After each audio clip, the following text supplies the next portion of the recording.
Assalamualaikum teman-teman sekalian. Pada kesempatan kali ini kita akan sama-sama mendengarkan, kita akan sama-sama menyaksikan ceramah agama yang akan disampaikan oleh Ustadz Hanan Attaqi. Langsung saja kita saksikan ceramah dari beliau. Pernah manggil ya Jabbar pas lagi sakit hati? Makanya sering sakit hati. Jabbar itu panggilan untuk orang yang lagi sakit hati, habis dikecewain. Dikecewain oleh apa? Banyak lah, tergantung circle kehidupan kita ya. Ada yang circle-nya lebih ke main, berarti disakitin sama gengnya. Ada yang circle-nya lebih ke romantis-romantisan, disakitin oleh mantannya. Ada yang circle hidupnya seputar masalah kerja, disakitin oleh vendornya, oleh partnernya, oleh teman bisnisnya. Soal circle family life kita disakiti oleh keluarga, anak, orang tua, pasangan, dan seterusnya gitu kan. Yang jelas ketika kita merasa disakitin, ketika kita merasa kayak dikecewain, panggillah Allah. Sebelum kita memanggil netizen. Kan kita suka manggil netizen dulu ya. Posting, update status, story. Terus story-nya tuh curhatnya minta respon lagi tuh. Dengan kasih polling lah.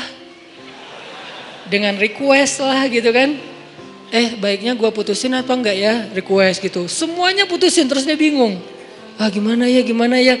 Nah sebelum kita istisyarah kepada netizen.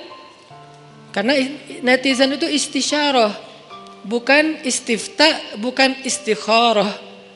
Yang paling tinggi itu kan derajatnya dari 3 level. Meminta pendapat, nomor 1 tuh istikharah, minta pendapat Allah.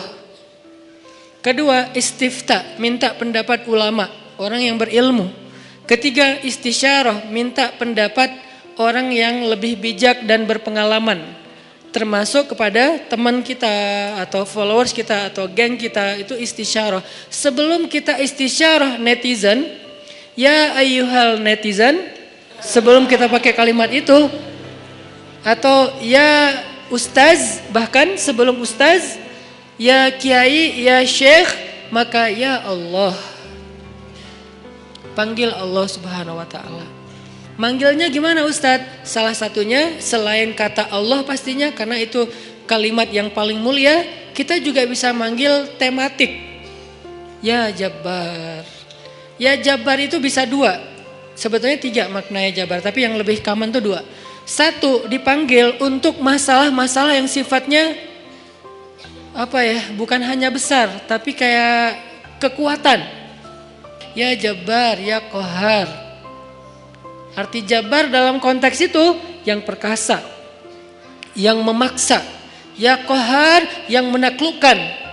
Sehingga dipakailah kalimat Jabbar, Qahar, Aziz, kan kata-kata yang nama-nama yang perkasa gitu, untuk doa-doa yang sifatnya biasanya dipakainya dalam kondisi terzolimi. Ini doa-doa orang yang terzolimi. Kayaknya nggak perlu dihafal juga sih. Bukan nggak perlu dihafal, nggak perlu dipakai. Kenapa? Berharap kita tidak mendoakan orang yang zolim, kecuali yang dizolimi dalam urusan agama. Kalau dizolimi urusan pribadi sih, mending jangan mendoakan orang yang menzolimi. Kenapa? Rugi. Mending doain diri sendiri. Ketika kita punya kesempatan doa kita diijabah, jangan kasih doa itu untuk orang lain, rugi. Walaupun bentuknya mendoakan atas keburukan, tetap rugi. Mending kita pakai buat doain diri kita sendiri. Ya Allah, saya lagi dizolimin, mudah-mudahan. Nah gitu kan, berarti kan kita dapat kebaikan.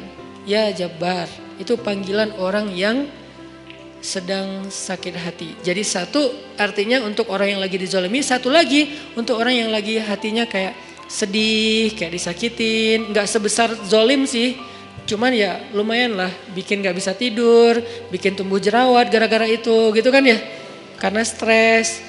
Jadi intinya adalah panggil Allah kalau kita lagi sakit hati dan dikecewain. Ya Allah, ya Jabbar. Salah satu doa minta disembuhkan kecewa dan sakit hati di dalam sholat adalah Rabbighfirli warhamni wajburni. Kalimat wajburni. Selama ini kita baca enggak? Kan? Tahu artinya? Hampir. Apa arti wajiburni? Bukan paksa aku dong Allah, enggak. Padahal arti jabar juga yang memaksa kepada kehendaknya. Tapi kalimat wajiburni, makna jabar di sini makna yang ketiga di antara 3 makna jabar, yaitu yang mengobati sakit hati. Jadi ketika kita berdoa, Rabbighfirli warhamni wajburni warfa'ni warzuqni wahdini wa'afini, banyak banget ya, luar biasa kita ya. Wajburni itu artinya kalau kita terjemahin, sembuhkanlah sakit hati saya.